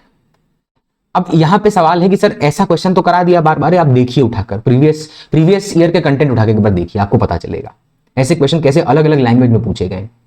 जैसे हमने 3 केस लिए, एक में वो लास्ट वाले में बोल देता उल्टा चल रहा है तो क्या करो, निकालो उसका टाइम t3, अब वो t3 है, सिंपल u माइनस वी या v minus you, depending on कौन ज्यादा कौन कम, समझे? अरे सिंपल बात है यार, तुम बहती नदी में कूद गए, तुम स्विम कर सकते हो, तुम्हें स्विमिंग आती है बहुत अच्छे से, तुम बढ़िया स्ट्रोक मार पाते हो और तुम स्विमिंग कर पा रहे हो। अगर पानी का प्रवाह बहुत तेज है और तुम उसके अगेंस्ट स्विम कर रहे हो तो तुम किधर जाओगे, ये इस बात पे डिपेंड करेगा कि तुम्हारा स्विम करना उस पानी के प्रवाह से तेज है या नहीं। अगर तुम उसके प्रवाह से कम वेलोसिटी मेंटेन कर पाओगे तो सिंपल वो तुमको ले जाएगा, और तुम अगर ज्यादा मेंटेन कर पाओगे, मान लीजिए पानी एकदम वहां झरने के एकदम वो बहुत बड़ा वाटरफॉल है, उसके कोने पे आके तुम लटक नहीं, बस जाने ही वाले हो, बस तुम्हारी इच्छा एकदम तीव्र हो गई, तुम एकदम जान लगा के स्विम करने लगे और देखा कि अरे आगे जा रहे हो, तो तुम पानी गति के अगेंस्ट जा रहे हो और अपनी स्पीड इतनी ज्यादा मेंटेन कर ली है कि भैया अपने आप को बचा के तुमने ऊपर रख लिया, even though hypothetical but still, ठीक। तो इसी में क्या करेंगे, थर्ड सिचुएशन बदल डालेंगे, फर्स्ट सिचुएशन बदल डालेंगे, t1 उसको कह देंगे, t2 उसको कह देंगे, रिलेटिव में अगेंस्ट चला देंगे, यही सब चीजें होने वाली हैं। इसी क्वेश्चन को वॉकवे की जगह पे बोल देंगे, एक तो नदी है, नदी में बच्चा कूद गया है और सब कुछ स्ट्रेट लाइन के अलॉन्ग ही हो रहा है, कर लो। यही बच्चा कूद गया है और ऐसा ट्रेजेक्टरी या किसी एंगल पर जा रहा है तो कर लो प्लेन, उसमें भी आएगा। Boat river problem, swimmer river problem आएगा ऐसा रिलेटिव में, ठीक है, बुझे? तो हमारे लिए सबसे ज्यादा इंपॉर्टेंट यहां पर जो सिखाना था वो ये था कि how to obtain that velocity when it is given with the moving frame and you are using that same concept of relative motion, finding the velocity by subtracting the two individual velocity with respect to ground या common frame. But कैसे, उससे इस बार हमने वो दो quantity जो given थी उसको नहीं, एक जो क्वांटिटी वहां पर, यानी ये वाली क्वांटिटी, ये जो क्वांटिटी है ये वाली, ये हमें चाहिए थी, ठीक। चलिए एग्जाम्पल नंबर 19 एंड क्वेश्चंस जब मैं लूंगा ना तो मैं, आप देखिए मैंने हर तरह के क्वेश्चन यहां पर एग्जाम्पल के फॉर्म में बिखेरे ताकि हर एक चीज आपके आंख दिमाग कान नाक सबके सामने से गुजर जाए, और जब वो गुजरे तो हम कुछ ना कुछ तो खींच ही लेंगे। अभी कुछ खींचा, कल कुछ और खींचो, सिंपल है भैया। जो जितना लगा रहता है उसमें से कुछ ना कुछ खींचता रहेगा और साइकोलॉजिकली अपने दिमाग में बिठाता रहेगा। डाउट पूछा हुआ क्वेश्चन कुछ समय बाद एकदम बढ़िया तरीके से याद नहीं रहता, प्रेशराइज सिचुएशन में गलती करने के चांसेस उसमें होने लगते हैं। इसलिए सिर्फ डाउट पूछ लेना और हो गया काम खत्म आपका, नहीं है ये, this is not the correct way to go, wrong way. आप उसके पीछे पड़ जाइए, 10 दिन बाद भी उसको मतलब उसको ध्यान रखिए, मोबाइल में एक फोल्डर बना लीजिए मिस्टेक्स का, डाउट्स का, पूछा टीचर से, फोटो खींच के रख लिया, आज 20 दिन बाद लगाएंगे। क्यों? क्योंकि दिमाग तब तक भूल चुका होगा क्या बताया गया था सामने वाले ने, आप खुद से लगा रहे हो, फिर नहीं आया कोई बात नहीं आ रहा है, पीछे पड़ो, फिर रखो उसको अपने साथ। जितना आप ऐसा सुपरफिशियली खुश होने का मौके ढूंढते रहेंगे ना कि डाउट बताया आ गया 2, ओहो सर को आता है, ते लेने जाए, सर को आता है, सर पेपर देने नहीं जाएंगे भैया, नाम तुम्हारा आएगा फॉर्म में, फॉर्म का पैसा तुम भरोगे, रजिस्ट्रेशन तुम करोगे। This is a very wrong way to proceed. And ये मैंने देखा है बहुत बड़ी गलती है ये फिजिक्स सब्जेक्ट में, मैथ्स में, और जो आपका फिजिकल केमिस्ट्री वहां पे बहुत बड़ी मिस्टेक है कि हम सामने वाला सॉल्व कर रहा है, सामने वाला आंसर ला पा रहा है कि ना पा रहा है, उस पर फोकस्ड है, और आंसर मिलती है अपना दिमाग वहीं के वहीं शटर डाउन करता है कि चलो बे हो गया। और जो लोग इसको नहीं मानते हैं, लगे रहते हैं अपनी गलतियों के पीछे, वो सीख जाते हैं। चलिए example number 19, a lift with a vertical height of 26 metre. Okay, lift बना ले लाल रंग की, ये लाल रंग, लाल लाल मेरे रंग। चलिए, तो a lift with a vertical height of 26 metre, ये 26 मीटर का लिफ्ट है, मतलब टोटल हाइट है उसका। Starts moving upward with a constant acceleration of 3 metre पर सेकंड स्क्वायर, यानी u इक्वल टू 0 मीटर पर सेकंड से t इक्वल टू 0 सेकंड पर लिफ्ट स्टार्ट होती है, और इसका जो एक्सेलरेशन है वो है 3 मीटर प्रति second square. Sir motion under gravity करना चाहिए था, तो g की वैल्यू काहे नहीं लिए, और ऊपर की तरफ एक्सेलरेशन। अबे लिफ्ट वैसे चलती है, तुम्हारे सोसाइटी घर की लिफ्ट ऐसे चल रही है, और ऐसे चल रही हैं तो एक ही बार चलेंगी, उसके बाद अंदर वाले लोग दिखेंगे नहीं कभी, अगर वो फ्री फॉल कर रहा है। इसका मतलब चेन टूट चुका है, जिस मोटर से, जिस केबल से लिंक होके वो मूवमेंट कर रहा था वो टूट चुका है। तो 3 मीटर प्रति सेकंड स्क्वायर से अपर डायरेक्शन में वो जो चेन ऊपर बंधा होता है, लिफ्ट रूम देखिएगा कभी ऊपर जाकर सबसे टॉप फ्लोर पे दिखेगा। अजीब गरीब डरावनी आवाजें आती हैं, भड़क भुड़क भड़क ऐसे करके, क्योंकि ऑब्वियसली बात है ना, वो मूवमेंट, मूविंग पार्ट्स है बहुत सारे। चलिए, आफ्टर 1 सेकेंड यानी t इक्वल टू 1 सेकेंड पे तो लिफ्ट थोड़ी यहां होगी, ऊपर पहुंच चुकी होगी कहीं, ठीक है। अब bolt fix to the ceiling, एक तो बोल्ट था यहां, बोल्ट लूज हो गया एंड स्टार्ट्स फॉलिंग, गिरना शुरू हो गया, गिर रहा है।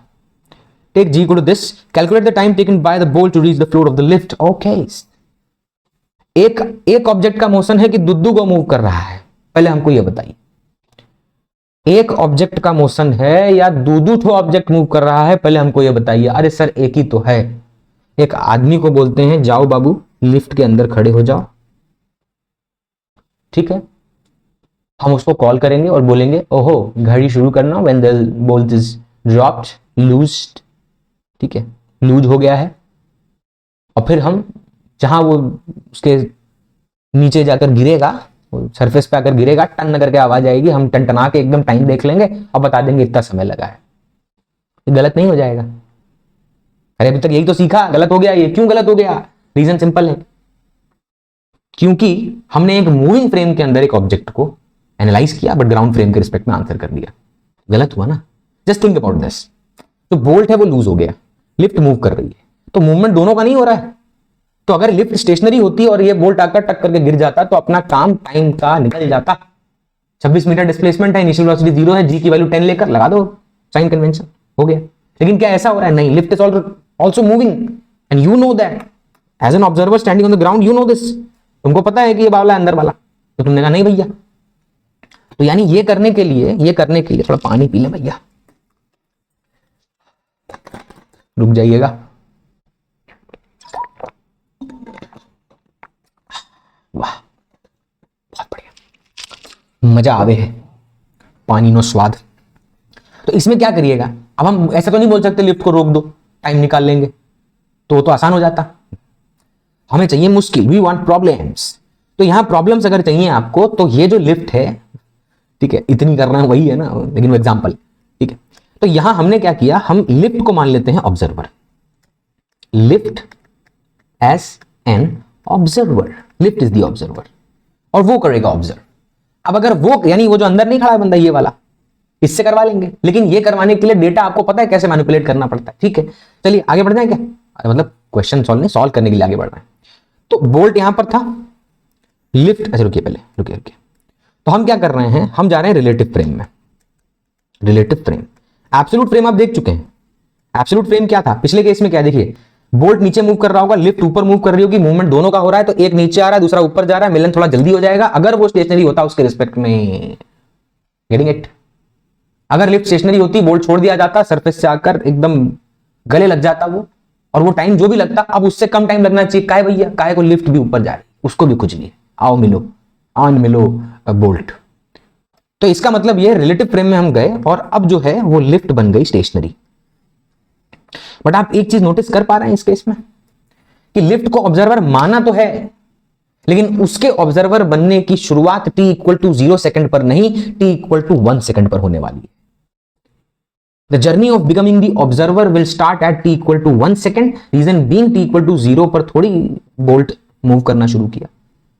तो भैया टी इक्वल टू 1 सेकेंड पे, क्योंकि उसकी चीजें उठानी है और ऑब्जेक्ट यानी बोल्ट को दे देनी है, बोल्ट को दे देनी है, और सिर्फ बोल्ट सीधा जाएगा और यहां इससे मिलन हो जाएगा। लेकिन क्या लिफ्ट एक्सेलरेटेड है? यस। क्या नॉन जीरो वेलोसिटी है? यस। विक्ट्री नहीं भाई, second point non zero velocity, ठीक है, विक्ट्री तो अभी टाइम है। तो t इक्वल टू 1 सेकेंड पे सबसे पहले v is equal to U plus AT, और अभी हम किसका मोशन सॉफ्ट कह रहा हूं, किसका जो आपका मोशन है हम सॉल्व कर रहे हैं, ठीक है, किसका मोशन यहां पे सॉल्व कर रहे हैं हम, किसका? तो भैया हम लिफ्ट का कर रहे हैं, लिफ्ट मोशन। तो अगर हम लिफ्ट के फ्रेम में हैं, लिफ्ट को मतलब लिफ्ट के फ्रेम में नहीं, हम ग्राउंड के रिस्पेक्ट में लिफ्ट को सॉल्व कर रहे हैं, क्लैरिटी के साथ बोल रहा हूं, कोई दिक्कत नहीं, ठीक है, एनर्जी कितनी भी हो क्लैरिटी जरूरी है। तो यहां पर लिफ्ट 3 मीटर प्रति second square upper direction u equal to 0 metre पर सेकंड से शुरू हुई थी और t इक्वल टू 0 पर। तो सबसे पहले क्या करते हैं, वेलोसिटी फाइंड करते हैं, v is equal to U plus AT होता है। तो at t equal to 1 second भाई की वेलोसिटी चाहिए, तो u 0 a 3 टाइम 1 यानी 3 मीटर प्रति सेकंड, इसकी लिफ्ट की वेलोसिटी होगी अपर डायरेक्शन में 3 मीटर पर सेकंड। अच्छा, अब अगर लिफ्ट की वेलोसिटी 3 मीटर पर सेकंड है अपर डायरेक्शन में, तो भैया बोल्ट की वेलोसिटी भी होगी 3 मीटर पर सेकंड अपर डायरेक्शन में लूज होने से पहले। जो समझे कि नहीं? अरे बाबू t इक्वल टू 1 सेकेंड पे लिफ्ट की वेलोसिटी 3 मीटर प्रति सेकंड हो चुकी है कि नहीं? सर उसका डिस्प्लेसमेंट भी निकालेंगे क्या? ये सब नहीं चाहिए, you don't want that, because the boat will be moving inside. तो 26 मीटर की लिफ्ट रहेगी तो 26 मीटर की ना, उसकी दिक्कत नहीं है। तो वो कहां से कहां पहुंच चुकी है, किस माले पे, कितना ट्रैवल कर चुकी है, that is not our concern and don't worry about it. So v हो गया 3 मीटर पर सेकंड। अच्छा, बोल्ट की वेलोसिटी भी 3 मीटर प्रति सेकंड होगी ऊपर की तरफ, ओके। तो initial velocity of the bolt is 3 metre पर second in the upper direction, no problem for that. चलिए अब आते हैं हम अपने क्वेश्चन के सॉल्यूशन पे। तो ये सारी चीजें इससे छीन ली गई हैं। रबर कहां गया? हाँ, छीन ली गई है इससे, छीन लो, ठीक है। और यहां लिखो displacement of bolt with respect to lift is equal to velocity of bolt with respect to lift initially into T plus half acceleration of bolt with respect to lift into T square. Sir आपको कैसे पता चला? Second equation लगेगी भाई, distance है, acceleration है, time पूछ रहा है, तो ऐसी तीन चीजें किससे लिंक होती हैं? सेकंड इक्वेशन से। अच्छा, अब displacement of bolt with respect to lift क्या होगा? सिंपल भैया, तुमने लिफ्ट को मान लिया है ऑब्जर्वर, तो ऑब्जर्वर की चीजें छीन के तुमने दे दी, किसको? बोल्ट को, ठीक है। लिफ्ट ऑब्जर्वर बन गया, छीन लिया, तो भैया बोल्ट कहां जाएगा? नीचे। तो नीचे की तरफ पॉजिटिव मान लो सबसे पहले। तो मुझे बताइए, अगर लिफ्ट ऑब्जर्वर है और वो नहीं चल रही है, एक्चुअल में चल रही है, बट अगर अभी हम माने वो ऑब्जर्वर है तो उसकी सब चीजें छीन ली गई हैं, तो वो तो चल नहीं रही है। इसका मतलब अभी बोल्ट को कितना ट्रैवल करना पड़ेगा?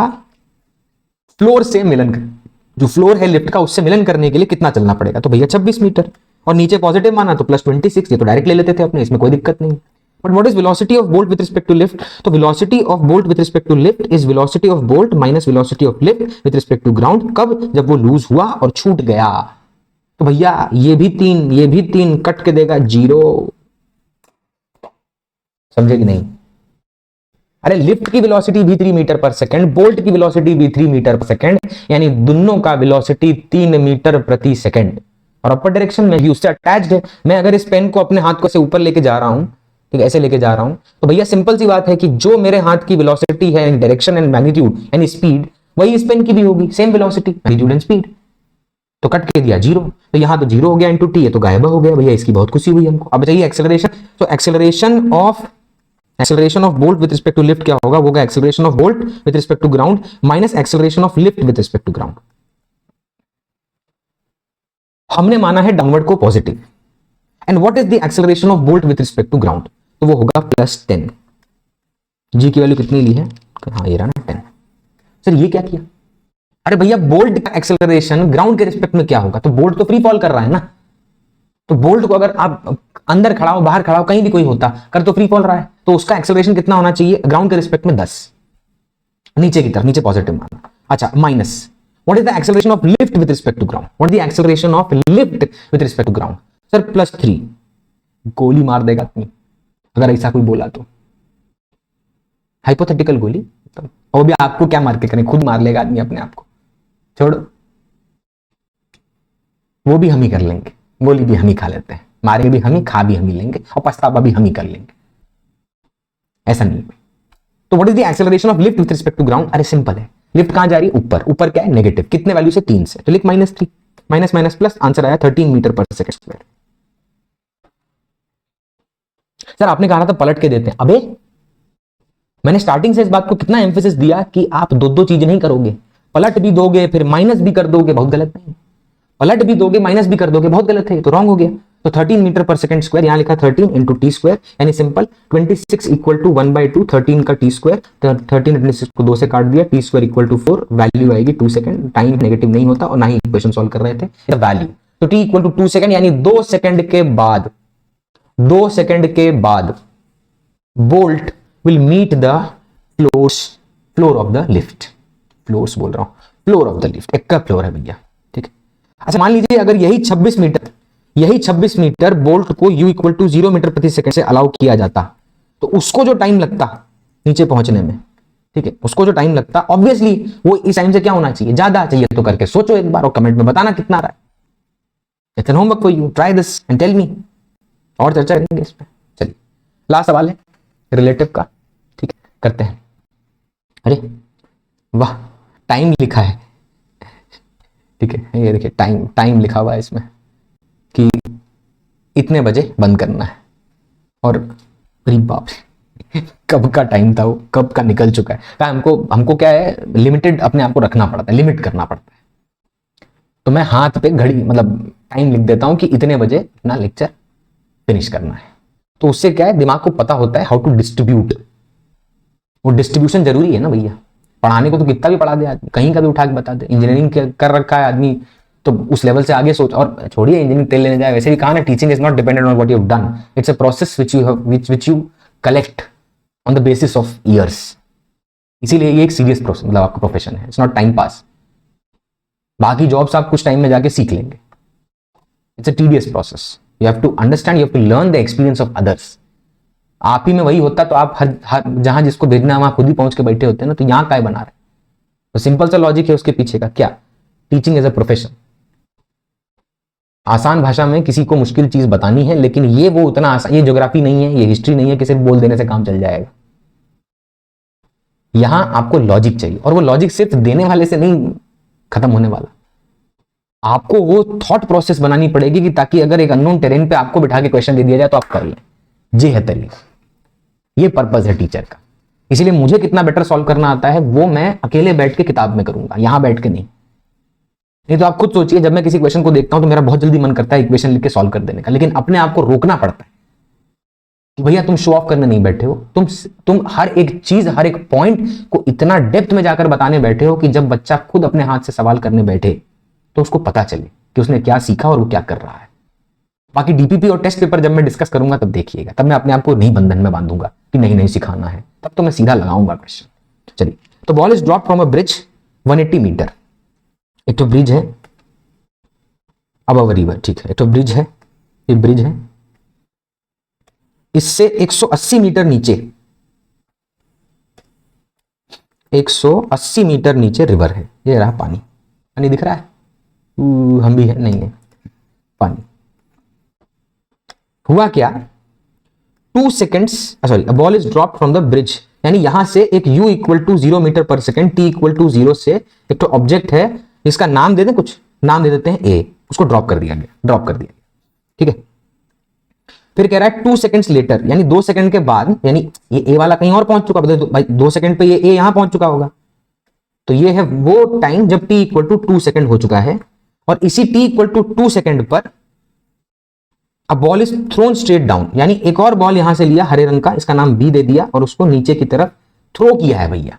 तो थ्रो करने का मतलब क्या है कि we are giving some impulse, giving some force, giving some jerk, so that initial velocity is non zero, ठीक है।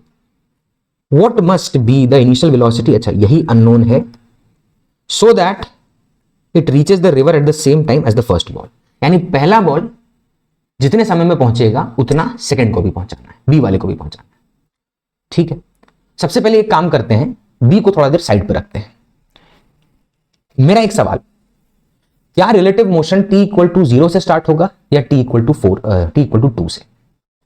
4 का सेट, ठीक है, बताइए रिलेटिव मोशन कब शुरू होगा? क्या relative motion t equal to 0 पे शुरू होगा या t इक्वल टू 2 पे? ये बात हम कर चुके हैं, वो याद है, वो एक पत्थर ड्रॉप किया, एक पत्थर ऊपर फेंका 10 मीटर प्रति सेकंड, टकराया ही नहीं। रिलेटिव फेल हो गया था क्योंकि गलत किया हमने। ठीक है, ये टाइम नहीं लिखना है यार, बार बार से हाथ जा रहा है, वैसा लग रहा है खत्म करो खत्म। नहीं नहीं नहीं, हमसे नहीं होता। मैं अब जो जो टाइम लिखा है उससे बहुत आगे हूं मैं, क्योंकि जब तक मेरा मन बोलते वक्त खुद को ना महसूस करा दे कि ये सामने वाले ने कैच कर लिया होगा, तब तक मैं नहीं मानता। See I can understand maybe that much time is also not sufficient for you to understand that particular thing, that's why आप लगे रहते हैं, क्योंकि आप थोड़ी कई सालों से इस सब्जेक्ट को पढ़ा रहे हैं और लगे हुए हैं क्वेश्चंस, बुक्स, कंटेंट इकट्ठा करने। आप तो चाइल्ड हैं जो एक प्रिपरेशन मोड में एक लिमिटेड टाइम में प्रिपेयर करेंगे, एग्जाम देंगे, फिर अपना जिस जगह जाना है वहां करेंगे काम, और उस पॉइंट पे टेक्निकली सोचेंगे फिर जो आपकी जरूरत है, और उतना ही आइसोलेट होकर बात करेंगे। आपको तो एक सुपरफिशियल तरीके से चीजों को धीरे धीरे करोदना है कि इतना हो गया नेक्स्ट स्टेप लाओ, इतना हो गया नेक्स्ट स्टेप लाओ, क्योंकि कभी कभी क्वेश्चंस ऐसे होते हैं जिसमें कंसेप्चुअली ना होकर भी आप जबरदस्ती लगे रहें, हो जाता है। जुगाड़ तुक्के उक्के बिठाएं, कोई ना कोई फॉर्मूला, कोई ना कोई रिजल्ट उस चैप्टर का टॉपिक का लगाते रहें, जबरदस्ती आंसर आ जाता है। कभी ना कभी मतलब इक्का दुक्का क्वेश्चन में हो जाता है, क्योंकि वो आपका एटीट्यूड है। That fighting spirit inside you tells you, not spirit, fighting spirit, क्योंकि सिर्फ स्पिरिट होगा तो ठीक। चलिए, तो आप उस फाइटिंग स्पिरिट को जब लेके चलते हैं तो कभी ना कभी ऐसा होता है, कोई क्वेश्चन ऐसा आता है जो आप सोचते हैं छोड़ोगे, लॉजिक लगाना छोड़ोगे, सीक्वेंस फिगर विगर, सिर्फ कुछ फॉर्मूला पता है, लगाते हैं जबरदस्ती और हो जाता है। ऐसा इक्का दुक्का क्वेश्चन होता है, बट कम से कम वो एटीट्यूड तो बिल्ड हुआ। ठीक है, तो सबसे पहले इसमें t इक्वल टू 0 पे अगर रिलेटिव मोशन किसी ने शुरू किया तो बहुत ही बेकार बात है, because after 2 seconds the next ball was thrown, so at t equal to 2 seconds the relative motion will start, जिसमें b वाला पीछे है, a वाला आगे है। अच्छा, तो मैं क्या करता हूं, सबसे पहले अभी उसको सॉल्व करने पे आते हैं। मैं कहता हूं ए को कितना टाइम लगेगा जब उसको ड्रॉप किया है वहां से लेके पानी में गिरने तक, यानी 180 मीटर का हाइट है, 180 मीटर का एलिवेशन है ब्रिज का पानी से। तो हम कह रहे हैं ए को सॉल्व करते हैं और टाइम निकालते हैं कितना टाइम लगेगा उसको टॉप से नीचे ग्राउंड में, मतलब ग्राउंड कह रहा हूं, पानी तक पहुंचने। ठीक है, और जिस तरह से हम जा रहे हैं हर पानी ग्राउंड ही तब्दील कर देगा। चलिए, तो टी मतलब ठीक, तो टी चाहिए अपने को, कितना टाइम लगा उसको पूरा, या कैपिटल टी कर देंगे, कैपिटल टी वो फिर क्या ठीक लगता है थोड़ा, है ना। तो लिखा s is equal to u t plus half a t square, s is equal to u t plus half a t square. ठीक है, एक मिनट। अब यहां पर जो ए का डिस्प्लेसमेंट है वो कितना है, व्हाट इज डिस्प्लेसमेंट ऑफ ए का डिस्प्लेसमेंट कितना है, तो ए का डिस्प्लेसमेंट है, ध्यान दीजिएगा, 180 मीटर का, जब वो ब्रिज से पानी तक पहुंच जाए। ठीक है, 180 metre. And what is the initial speed with which 0, इसमें क्या माहौल, और इनटू कैपिटल टी था, बट ठीक है चलिए, वहां तो वैसे उड़ने वाला है, but concept is concept. What is the acceleration, अरे नीचे की तरफ पॉजिटिव मान लीजिए, acceleration due to gravity g 10 metre प्रति सेकंड स्क्वायर, डाउनवर्ड पॉजिटिव माना, लिख दिया 10 इंटू टी स्क्वायर और कैपिटल टी का स्क्वायर लिखेंगे, स्मॉल लिखते लिखते बड़ा हो गया। ठीक, 0 काट लेते हैं, 2 इंटू 18 36, उसका रूट लेंगे तो टी की वैल्यू 6 सेकंड, यानी यानी यानी यानी यानी ए वाले को ब्रिज से पानी तक पहुंचने में लगेंगे 6 सेकंड। कितना, 6 सेकंड। लेकिन इस 6 सेकंड में से कितना सेकंड ए चलेगा, तो भैया 2 सेकंड। अरे उसी के, आप उस 2 सेकंड के बाद तो बी को फेंकोगे ना, तो बी के पास कितना समय बचा है मुझे बताइए, बी के पास कितना समय बचा है, तो बी के पास बचा है 6 सेकंड हो गया टोटल।